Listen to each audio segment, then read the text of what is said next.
Hey, welcome back, friends. So the UV-5R, BF8HP, GT3TP, we love these radios, don't we? Some of you guys might love to hate them. But these radios are functional and very affordable. They really brought VHF and UHF communications to the masses. But there's a huge problem with them in 2022. They've been neutered, gimped, nerfed. Now, I don't think the F8HP has been affected by this yet, but definitely if you buy a UV-5R or GT3TP, you're going to be firmware locked out of transmitting on MERS or FRS or GMRS or anything other than just strictly the ham bands. And just reprogramming them in Chirp doesn't do it. It's something that's locked out in the software of the radio itself. And I don't know about you guys, but having a device that's physically capable of doing something and just being locked out via software really pisses me off.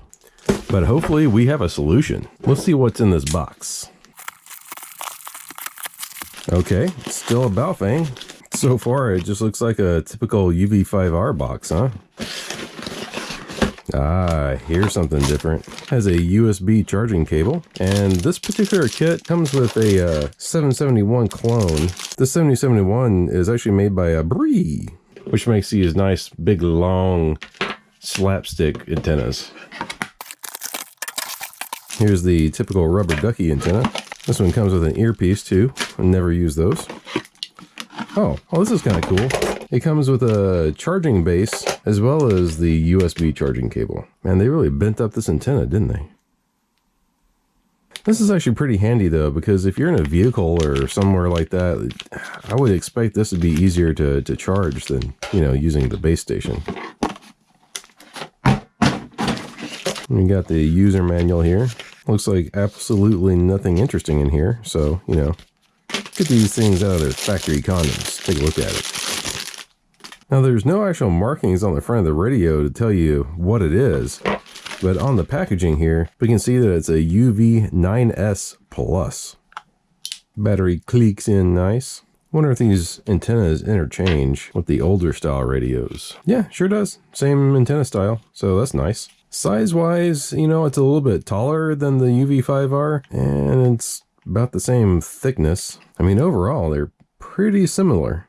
Oh, there it says it's the UV-S9. Oh, this is kind of funny. The charging port on the battery isn't covered. I feel like it should have a little rubber plug there or something. So these come in several different colors, a orange, a black, a red, and a really fetching looking green. But I used a little randomizer program and it chose the silver for me. So that's the one I ended up with. See if it powers on. Channel mode. All right. Looks like they charged it up from the factory. You can see some of the pre-programmed channels they have in here. 3, 2, which are probably all useless. Let's switch over to frequency mode. So let's see if we can 6, 2, go to something. 6, 6. Well, it accepted an input. Will it transmit? Hey, it does. On the newer UV-5Rs, even if you used something like Chirp to program in a higher frequency beyond 450 megahertz, it would just beep at you whenever you tried to transmit. So already this thing's looking good. Now this is supposed to be an 8-watt radio, so let's actually test that out. See what we're actually getting. All right, I've got it hooked up to my little SWR meter, so let's see what it shall do.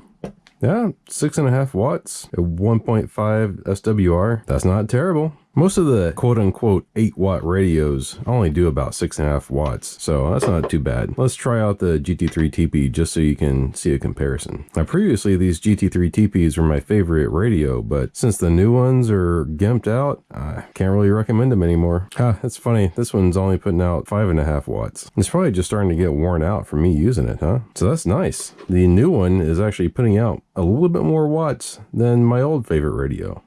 Now, comparing this Bree 771 that it came with versus an actual Nagoya 771, they look pretty similar, except for the stupid kink that the new one has in it. Let's actually throw them on the SWR meter, see if there's a difference between the two.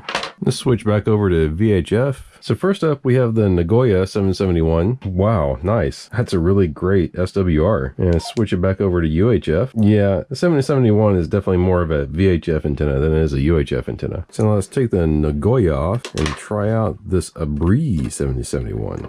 Is it just me, or is the Bree maybe a little bit floppier than the Nagoya? Well, no, I suppose they're about the same floppiness. Holy cow, that don't make any sense. Yeah, that is an absolute trash SWR on this Bree 771. What's the point of even including it in the kit? I mean, that's terrible. And it's terrible on UHF also. Yeah, alright, well, I'm kind of liking the radio, but this antenna is going right in the trash. I suppose there's no real loss because this radio was only 30 bucks. So I'm not going to really worry about the extra antenna that they gave because the rubber duck that it came with actually had really good SWR. Alright, let's see if we can get this bad boy all programmed up with chirp. Now, I don't think we're going to be able to find the UV-S9 actually in the list of radios here in chirp, but I think this is actually based on the UV-5R X3. So select radio oddity and then the UV-5R X3. It looks like it's pulling down the data. Okay, nice. It looks like it imported the pre-programmed junk from the radio. So let's throw in some useful stuff here.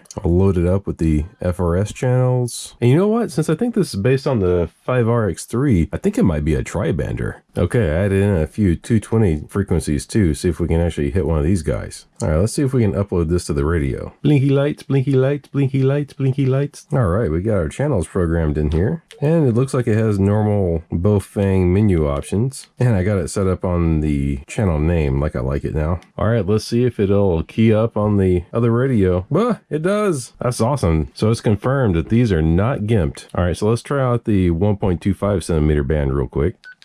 Okay, so you notice how it just beeps like this? That's what the new UV-5Rs do if you try to program them outside of just 2 meter and 70 centimeter ham bands. So this radio isn't actually a tri-bander, but I'm perfectly okay with that. It's transmitting on the full capabilities of 2 meters and 70 centimeters for these radios. And that's what's really important. And I think I mentioned it earlier, but the radio was only 30 bucks. These are still a great value. And if you want to get one of your own, I'll have a link for it down in the description below. Let's try out this little USB charging adapter. I think this is going to be pretty handy. I'm going to be using this a lot more than the base station charger. It just plugs into the side of the battery, just like that. Oh, and also, I think this is kind of nice. You don't have to have the battery plugged into the radio to actually charge it up. And it's kind of funny, this thing is flashing green at me just plugged into the battery. So as you can see, when it's charging up, it's red, and I'm guessing whenever it's done, it'll turn green.